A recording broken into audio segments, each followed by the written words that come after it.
Jemaah dirahmati Allah, pada malam ini kita akan membahas lebih dalam tentang hakikat makna wahdaniyah. Wahdaniyah itu esa, satu. Allah itu satu. Bagaimana maksud Allah satu? Ya, semuanya satu. Kuasa Allah satu, ilmu Allah satu, kudrat Allah satu, Ar-Rahman Allah, Ar-Rahim Allah, Al-Maliknya Allah, semuanya satu. Maka baik pada zatnya yaitu satu, baik pada sifatnya, sifat Allah juga satu, dan juga pada af'alnya. Af'al itu yang Allah lakukan, perbuat, kehendaknya, begitulah. Yang Allah kehendaki juga jumlahnya satu. Maka oleh karena itu hikmah dari satu seterusnya ini menandakan bahwa tiada ada yang kedua selain Allah, baik zatnya, sifatnya, perbuatannya. Nah, itu asmaul husna yang ada di dalam Al-Quran itu semuanya wahdaniyah, satu. Nah, misalnya contoh Ar-Rahman, Ar-Rahim, Al-Malik, Al-Qudus, As-Salam, semuanya satu, semuanya wahdaniyah. Nah, jadi akidah yang seperti ini untuk bisa kita ambil sebagai pelajaran agar tidak lagi kita menganggap yang kedua selain Allah. Apapun itu, sempat terlintas ada yang kedua selain Allah, mufakat, ittifaq ulama, dia sudah kafir. Kalau begitu, kita beri contoh. Terlalu takut terhadap lapar juga bisa mengakibatkan kafir kita. Terlalu takut terhadap penyakit juga bisa membawa kekafiran kepada kita. Terlalu takut terhadap situasi, kondisi, gempa, bencana, azab, itu juga mengakibatkan kekafiran terhadap kita. Maka sangat cocok contohnya seperti corona kemarin, ya, penyakit corona, ya. Allah Subhanahu wa taala berfirman, "Wa lanabluwakum minal khaufi wal ju'." Allah itu menguji kalian dengan rasa takut. Rasa takut itu cuma satu, wahdaniyah, nggak ada lain. Nah, sekarang kita belajar angka satu. Ya. Malam ini kita belajar hakikat satu, hakikat angka satu. Apa itu satu? Ya, semuanya satu. Kepada siapa yang satu? Kepada Allah yang Maha Satu. Jangan anggap yang lain selain Allah. Terlalu takut terhadap corona itu sudah membuat angka dua terhadap yang satu. Itu kafir hukum. Ya kan? Takut terlalu kepada tak ada duit, tak ada uang, itu juga melebihi takut terhadap yang haknya satu. Takut kita, takut angka satu. Kepada siapa? Hanya kepada Allah. Benar kan? Jadi tak perlu ditakuti di dunia ini kecuali hanya kepada Allah. Tak perlu kita takut terhadap tak makan juga kecuali karena Allah. Ya, benar kan? Jadi oleh karenanya di malam yang berbahagia ini, angka satu ini adalah angka menang, angka mutlak, angka yang kuat, angka yang tidak akan pernah tertandingi oleh siapapun. Ya kan?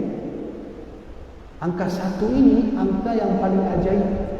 Kenapa? Kalau angka 1 berdiri sendiri, tak ada angka yang lain, sudah menang, selesai. Tapi jika ada angka 1 digandengkan 1, ini yang terjadi masalah nanti. 1 yang sebelah kanan mengandung kelebihan, 1 yang sebelah kiri mengandung kelemahan. Ini lebih, ini kurang, ini panjang, ini pendek, ini warna, ini tidak berwarna, ini jadi masalah. Nah, oleh karena itu, bagaimana caranya dalam hidup kita angka 1 itu hanya 1. Kepada siapa? Kepada Allah yang Maha Satu. Tidak ada takut kecuali Allah. Tidak ada kemiskinan kecuali Allah. Tidak ada kaya kecuali Allah. Tidak ada keimanan kecuali Allah. Tidak ada segala sesuatu kecuali Allah. Tidak Tuhan kecuali Allah. Gitu kan? Nah, oleh karena itu almarhum Abu Syekh Muhammad Wali ketika menulis kitab Tanwirul Anwar, beliau menulis dengan rinci terhadap kalimat la ilaha illallah. Tiada Tuhan selain Allah. Nah, mari kita malam ini saya akan tulis di papan tulis, kita belajar hakikat angka 1. Ya, pada kalimat la ilaha illallah. Ya, coba ya, kita akan lihat lebih dalamnya. Ini ada kalimat la ilaha illallah. Ya. Nadilah. Nadu tulisan. Dengar. Mana lain tu?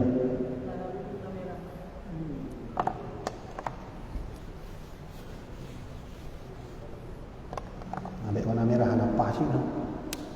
Ya. La ilaha illallah. Nah, mari kita belajar wahdaniyah. Wahdaniyah dalam kalimat la ilaha illallah.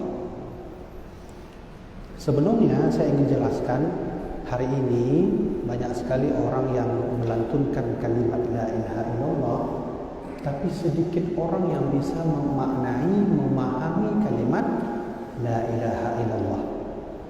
Ini kalimat ini kalau kita artikan sepertinya biasa saja, tidak ada terjadi apa-apa.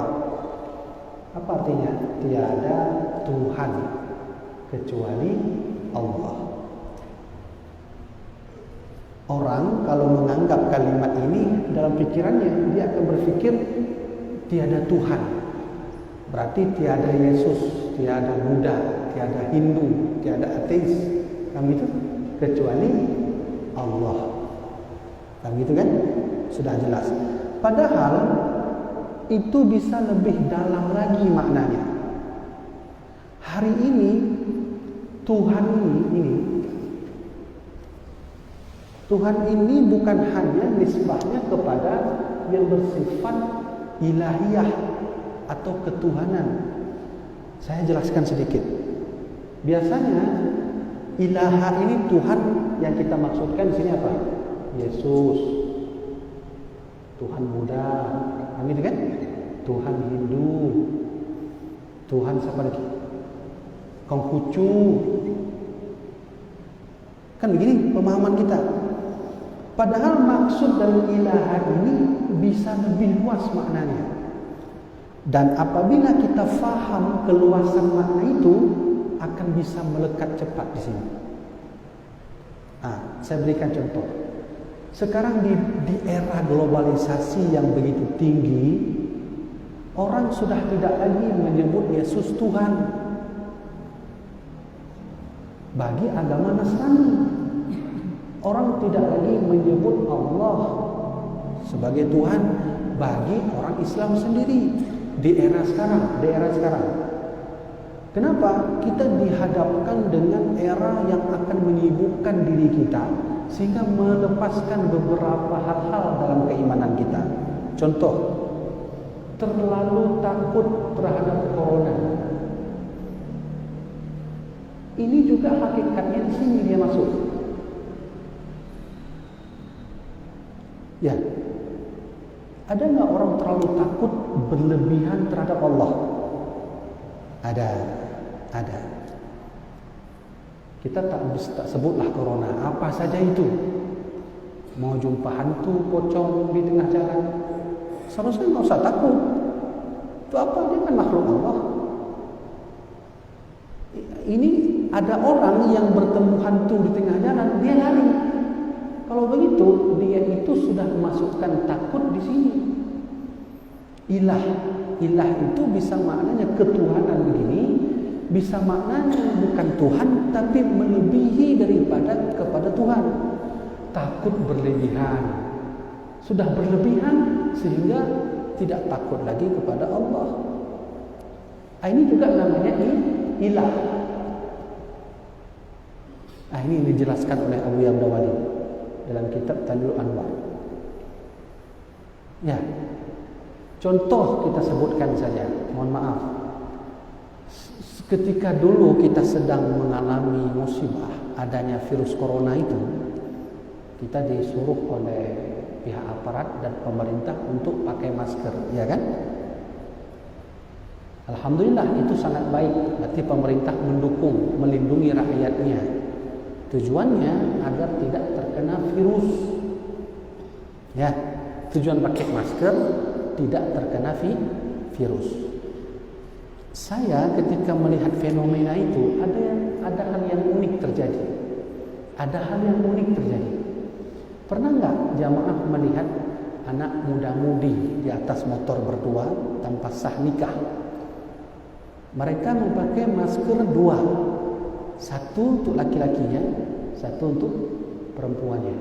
Kita sepakat pacaran hukumnya haram. Sepakat. Berdekatan dengan perempuan apapun itu kalau bukan mahram haram. Apa fenomena yang terjadi? Kedua-duanya pakai masker, tapi kedua-duanya tidak takut kepada Allah.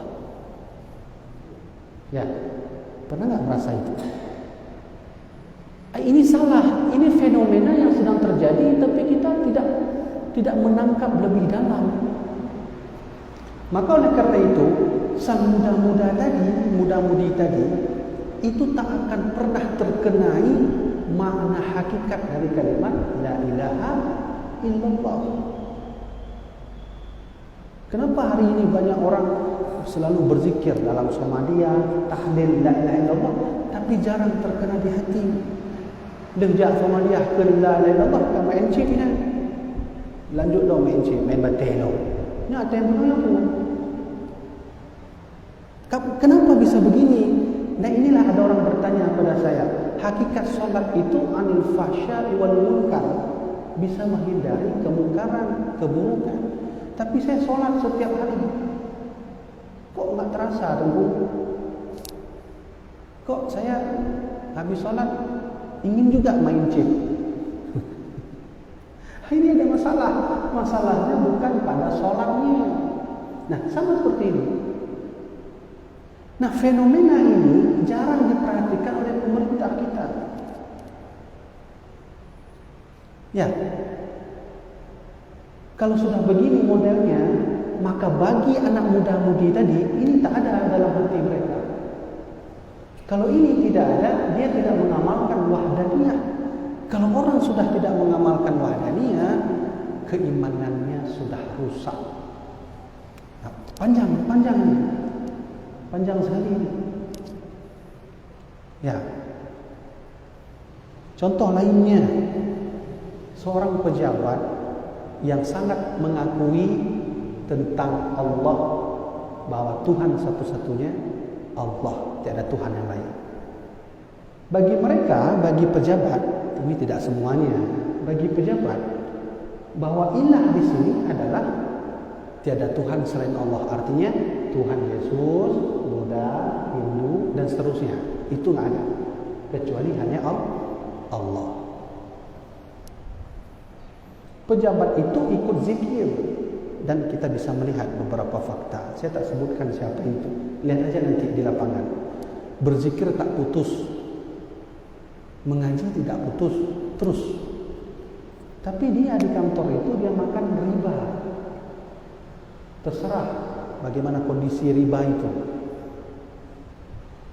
Kalau begitu, riba ini yang seharusnya kita sepakat, riba itu hukumnya haram. Tak ada ulama lain bilang riba boleh. Sepakat ulama, haram. Apa bedanya makan duit 2 miliar dengan duit 2.000?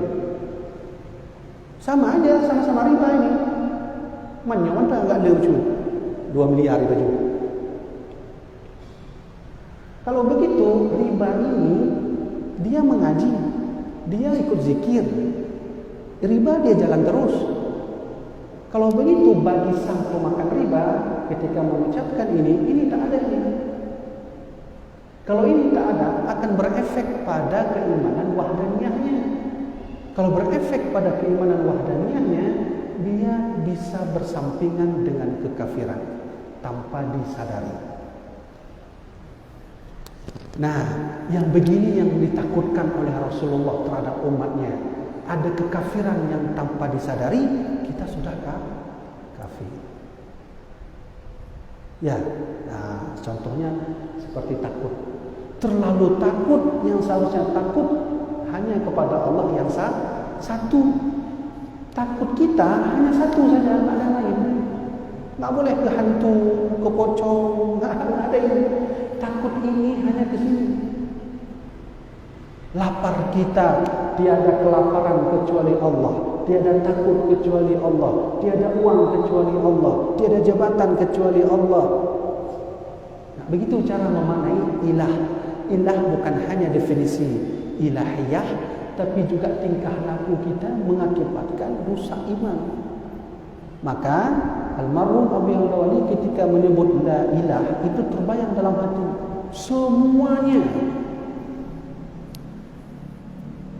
Termasuk di sini anak kita sendiri. Zuyyina lin-nasi hubbus syahawati minan nisa wal banin. Kan begitu kata Al-Quran. Allah menghiasilah perhiasan dunia ini untuk kalian wanita, termasuk anak-anak. Sepakat, terlalu mencintai anak bisa mengakibatkan kekafiran. Wah, kok bisa? Contoh, seharusnya anak ini kita harus sayangi. Ya, betul. Tapi ada satu yang harus kita sayangi, tak boleh ada bandingannya. Kepada siapa? Kepada Allah. Kalau ada yang kita sayangi melebihi sayang kita kepada Allah, akan berefek pada wahdaniyah. Wahdaniyah bermasalah, akan terjadi kafir. Kafir yang mana? Kafir yang tersembunyi. Nah, ini yang dimaksud oleh pengarang kitab tadi yang saya jelaskan ini. Nah, mufhum kan? Nah, oleh karena itu, dalam bayangan kita, apa yang kita lihat, yang kita dengar, yang kita raba, tidak ada yang lain, cuma satu. Kepada siapa? Ke Allah Subhanahu wa taala. Tiada keindahan kecuali Allah. Semuanya itu apapun itu. Ada yang good, yang baik, yang ada good. Tidak ada riba kecuali Allah. Itu kurang cocok. Gimana kan? Nah, ini wahdaniyah, ini sangat luas maknanya. Nah, kita yang gimana ya? Pemerintah kita ini kalau tidak peka, itu akan mengakibatkan ke masyarakatnya. Ya, coba lihat pemerintah kita, siapapun itu, dari aparatkah, pejabat dan seterusnya, ketika melihat fenomena corona pada tahun yang lalu, menganggap bahwa siapapun tak pakai masker itu melanggar aturan. Tapi mereka tidak pernah dan membiarkan anak muda-mudi berpacaran di atas Honda. Masker sudah pas, tapi ada satu pelanggaran yang sangat fatal, membiarkan kemaksiatan terjadi. Kalau begini sikap pemerintah kita akan berefek pada keimanan ini. Kalau ini berefek akan terjadi kekafiran. Apa itu? Menciptakan yang dua, seharusnya satu. Bisa enggak? Bisa. Tiada masker kecuali Allah. Nah kan? Ini hati-hati. Yang saya jelaskan tadi itu hakikat dalam tauhid. Tapi jangan nanti hakikatnya itu tanpa melalui syariat. Bedek mana? Maka nak pakai masker. Mati ba Allah, udik ba Allah. Urusan masker, itu tak boleh juga. Ya kan? Pakai masker jika disuruh pemerintah pakai. Tapi pemerintah harus kasih sikap. Masker wajib, kemaksiatan juga wajib dihindari. Saya melihat di fenomena hari ini yang kita lihat. Dah, sampai situ dulu. Dah faham? Kalau begitu, mari kita amalkan la ilaha illallah. Bagaimana caranya? Ketika ilah, gambarkan semuanya. Tiada anak kecuali Allah. Tiada uang kecuali Allah. Tiada takut kecuali Allah. Tiada kemiskinan kecuali Allah. Tiada kaya kecuali Allah. Bayangkan semua. Caranya la ilaha. Ketika ilaha itu gambarkan ke dalam pikiran semuanya, termasuk diri saya sendiri, anak saya sendiri. Setelah gambarkan semua secara pelan-pelan, hantamkan dengan Allah. Tiada sesuatu apapun illallah. Kalau bahasa kita, ya Allah, sungguh aku sayang kepada anakku, tapi sayangku tetap illallah. Gitu. Nah, makanya baca zikir cepat-cepat itu bahaya. Ya kan? Apa hukum baca zikir la ilaha illallah? Nah, enggak masalah. Tak ada masalah, silakan aja. Cuman maknanya enggak masuk ke sini. Caranya adalah maknakan seperti mana diajarkan oleh Abu Ya'mur Wali dalam kitab Tadul Anwar. Begini. Kalau tu kena dapatnya. Saya simpulkan, ini yang saya jelaskan ini adalah wahdaniyah. Wahdaniyah itu apa? Ini bukan hanya wahdaniyah itu esa Allah. Bagaimana cara mengamalkan wahdaniyah? Pertama, wahdaniyah pada zatnya. Zat Allah. Cara gambarkannya, tidak ada mobil kecuali Allah, tidak ada gunung kecuali Allah, tidak ada rumah kecuali Allah, tidak ada anak kecuali Allah. Begitu terus. Inilah namanya mengesahkan zat Allah. Jadi bukan semata Allah esa, ya, sudah selesai, bukan begitu.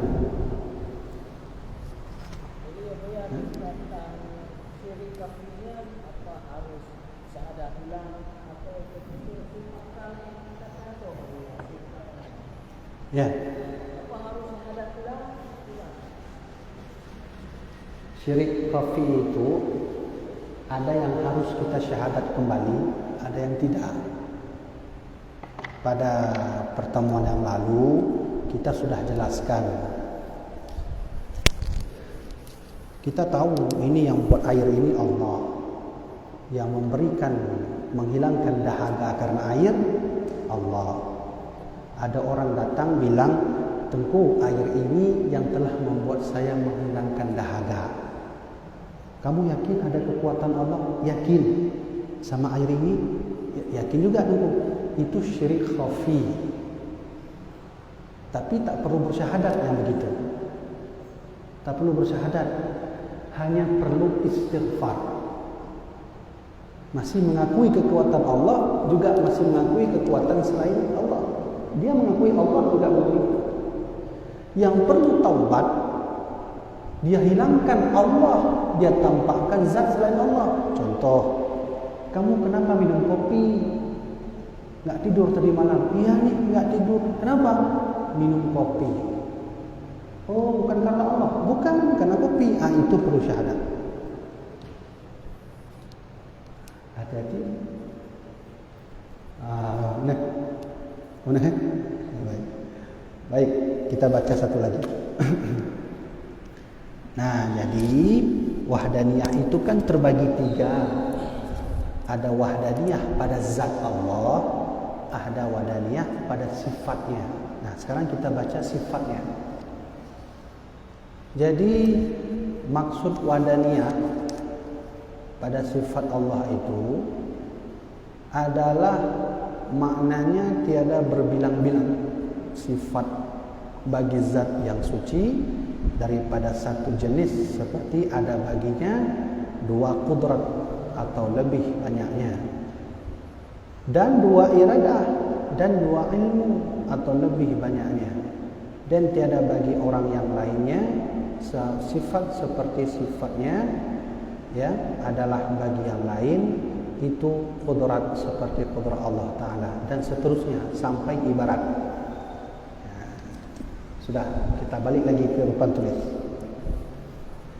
Jadi tadi kita sudah bahas wahdaniyah pada sisi zat Allah. Kalau begitu, kita tidak boleh meyakini zat selain zat Allah Subhanahu wa taala. Ada satu lagi namanya wahdaniyah pada sifat. Wahdaniyah pada sifat Allah. Bagaimana cara memaknakan ini dan mengimaninya ini? Sifat Allah itu apa? Salah satunya kita sebut contoh ilmu. Kan gitu? Sifat Allah, sifat wujud, qidam, baqa, mukhalafatul hawadis, qiyam bi nafsi, itu sifat Allah. Apalagi sifat Allah? Ar-Rahman, Ar-Rahim, Al-Malik, Al-Qudus, As-Salam. Itu semuanya sifat Allah. Bagaimana cara mengimani salah satunya seperti ilmu? Begini, kamu percaya Allah itu berilmu, Allah itu maha mengetahui, percaya? Sudah, kan begitu teorinya. Tapi ada orang mengamalkannya bukan begitu. Dia sangat mempercayai dengan ilmu selain ilmu Allah. Ya, biasanya adalah sekarang orang pakai dukun. Dia punya kelebihan mengobati orang. Ketika mengobati orang, itu hatinya menganggap ilmunya itu lain daripada ilmu Allah. Maka dia itu belum wahdaniyah pada sifat. Sudah. Lebih jelasnya, sekarang kita hidup di globalisasi. Perkembangan zaman terus maju, terus besar. Ada satu ilmu yang disebut ilmu pasti, ya kan? Ilmu pasti. Saya nggak tahu siapa yang buat pertama kali ilmu pasti. Dan kenapa harus sebut pasti? Ya, ilmu pasti itu yang seingat saya ada beberapa buah. Pertama, ilmu matematika, ya kan? Yang guru sekolah, mohon maaf kalau salah saya. Ini, yang saya tahu ini, ada lagi mungkin. Ilmu pasti itu ilmu matematika. Ayo kita main pasti. 1 tambah 1, 2. Pasti kan? Pasti.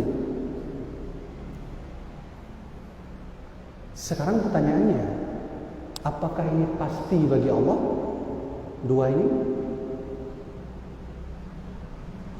Nah, gimana tuh?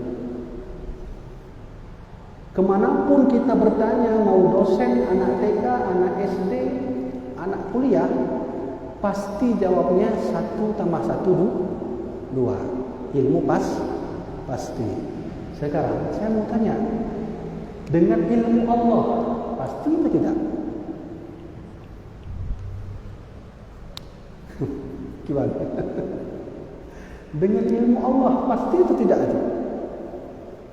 Ini pertanyaan besar di sini. Oh iya ya, kok bisa gitu ya? Nah, kalau sudah begini modelnya 1 tambah 1, 2, matematika ilmu pasti.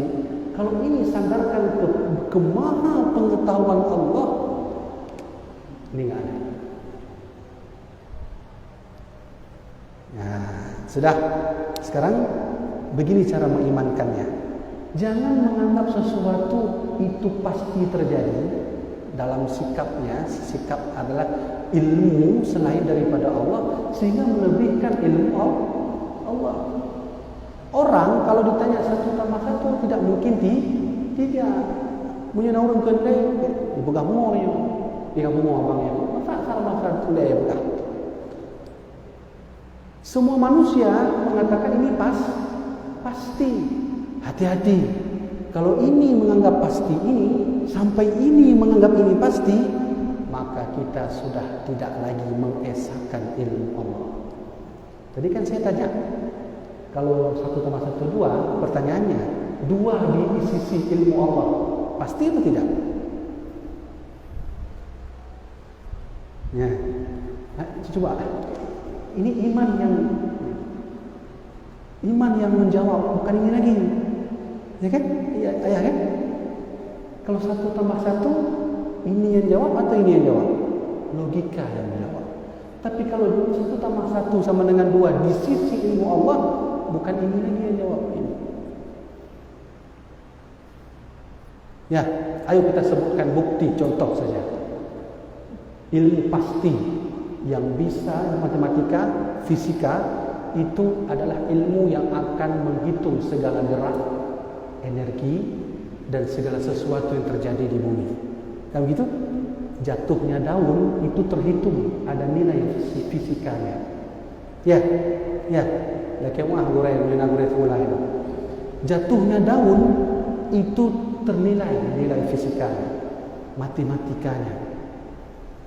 Meluncurnya mobil itu rumus fisikanya keluar. Berarti ilmu pasti dihitung kecepatannya, beratnya, sampainya berapa kilometer per jam, dihitung secara fisika dan matematika. Pasti. Maka oleh karena itu tidak perlu jauh. Saya mau tanya 1+1 2 pasti kan begitu. Sekarang pertanyaannya, siapa yang bisa melihat dan menghitung Isra Mi'rajnya Rasulullah sallallahu alaihi wasallam? Bisa secara matematika? Bisa secara fisika? Atau bisa dihitung 1+1 2 pada Isra Mi'raj?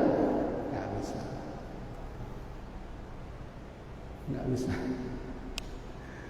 Nabi Muhammad berangkat setelah Isya sepertiga malam itu menuju ke Allah, jumpa Nabi Adam, Nabi Idris, Nabi Musa, ke surga, ke neraka, jalan-jalan, ke Sidratul Muntaha, hanya butuh waktu 7 jam. Kecepatan burak itu bisa nggak dihitung dengan ilmu pasti? Coba bayangkan, burak dari Masjidil Haram ke Masjidil Aqsa cuman butuh waktu perjalanan 0,01 detik. Itu saya hitung.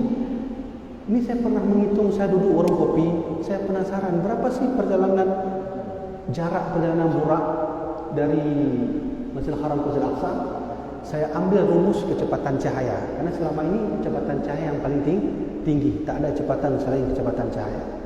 Dengan rumus kecepatan cahaya, maka jarak burak dari Masjidil Haram ke Masjidil Aqsa hanya butuh waktu 0,01 detik. Bayangkan bagaimana cepatnya burak menuju dari bawah ke Sidratul Muntaha. Maka tunggu-tunggu sekalian, ini tak berlaku lagi untuk Isra Mi'raj. Kalau begitu, masihkah pasti ini di sisi ilmu Allah? Ya, hati-hati. Hati-hati. Kalau begitu, ilmu pasti sesungguhnya tidak pasti. Dah, sekarang ayo kita simpulkan. Kalau begitu, bagaimana cara mengamalkan? Saya harus mengesahkan sifat Allah. Mudah saja. Anggaplah satu selama-lamanya kepada Allah, tak ada yang dua. Selesai. Ilmu Allah satu, tak ada ilmu lain. Ar-Rahman Allah satu, tak ada Rahman lain. Ar-Rahim Allah satu, tak ada yang lain. Nah, begitu caranya. Saya nggak tahu siapa yang pertama kali sebut ini pasti matematika. Di sekolah dulu waktu saya baca-baca buku itu matematika ilmu pasti. Kenapa nggak pasti? Gimana tidak pasti? 1 tambah 1 2. Jamaah dirahmati Allah, maka Allah berfirman, Subhanalladzi asra bi 'abdihi. Asra. Allah menggunakan kalimat asra. Subhanalladzi asra. Asra artinya memperjalankan. Kalau begitu ada yang memperjalankan. Siapa itu? Allah. Kalau Allah memperjalankan, ini tak pakai lagi. Fisika tidak berlaku, matematika mati, kimia enggak ada lagi. Maka wajar Abu Jahal tak percaya sama Rasulullah. Abu Lahab, apa kata Abu Lahab? Kamu baru naik ke langit ya? Iya nih paman, coba naikkan kaki ke atas sebelah kiri, naik begini. Ah sudah, terus sebelah kanan bisa nggak? Nggak bisa. Oh kalau begitu jangan bohongi saya, kamu naik ke langit. Abu Lahab wajar dia menghina Rasulullah dalam Isra Mi'raj karena dia menggunakan kalimat ini, ilmu pasti dengan logika. Kalau begitu memandang Isra Mi'raj nggak bisa pakai ini, pakai hati atau iman. Ya. Nah sekarang siapa yang ingin menandingi Allah? Allah Maha segala-galanya. Sudah diberi nikmat oleh Allah, kita pun melanggar. Allah menantang, fa'tu bi suratin min mithlih wa da'u syuhada min dunikum. Kalau kamu enggak percaya Quran yang kuturunkan, coba berikan contoh kepadaku Quran yang bisa kau buat sama seperti Quranku. Enggak ada yang bisa. Kenapa? Karena Al-Quran mengandung satu ilmu yang tidak ada pada manusia. Apa itu? Ilmu gaib. Ilmu gaib. Ilmu gaib ini tidak bisa masuk matematika di sini. Fisika nggak bisa masuk. Andai semua orang berkumpul membuat Al-Quran, ada yang ahli sastra, ada yang ahli bahasa Arab, ada yang ahli bahasa seterusnya, berkumpul buat Al-Quran, mungkin bisa-bisa saja ada tandingan Al-Quran. Tapi ada satu ilmu yang tak ada pada manusia, ilmu gaib. Gaib yang sudah terbelakang, gaib yang akan terjadi. Coba, ada nggak rumus yang bisa menghitung sesuatu yang akan terjadi? Ilmu matematika, ilmu fisika yang bisa kita hitung yang akan terjadi? Nggak ada. Al-Quran punya itu. Mana contohnya? Wa taral jibal la tamurru marra sahab wa hiya tamurru marra sahab. Jangan kau kira gunung itu berjalan menetap. Jangan kira gunung itu menetap, tapi gunung itu berjalan seperti awan berjalan. Pada masa Rasulullah ini tidak ditemukan. Masa Nabi Muhammad ilmu geografi belum ditemukan. Lalu bagaimana cara mereka mengimankan ini? Dengan iman hati. Karena kita hidup di abad ke-21, ilmu teknologi itu semakin berkembang. Alat arkeologi ditemukan, alat geografi ditemukan, sehingga hari ini ternyata gunung berjalan 1 tahun 3 cm. Itu sudah jelaskan oleh Allah 1400 tahun yang lalu. Nah, saya ingin bertanya, adakah rumus pasti matematika yang bisa hitung sesuatu belum terjadi? Nggak ada. Baik kan? Kita simpulkan. Kalau begitu, yang pertama, mari kita esahkan Allah zatnya. Tidak ada zat yang lain kecuali Allah. Yang kedua, mari kita esahkan sifatnya.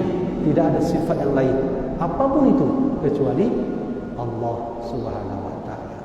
Sudah selesai. Ya, jamaah dirahmati Allah. Demikianlah kajian yang pada sampaikan. Mudah-mudahan bermanfaat. Ada pertanyaan? Hana, boleh Hana sih? Ya.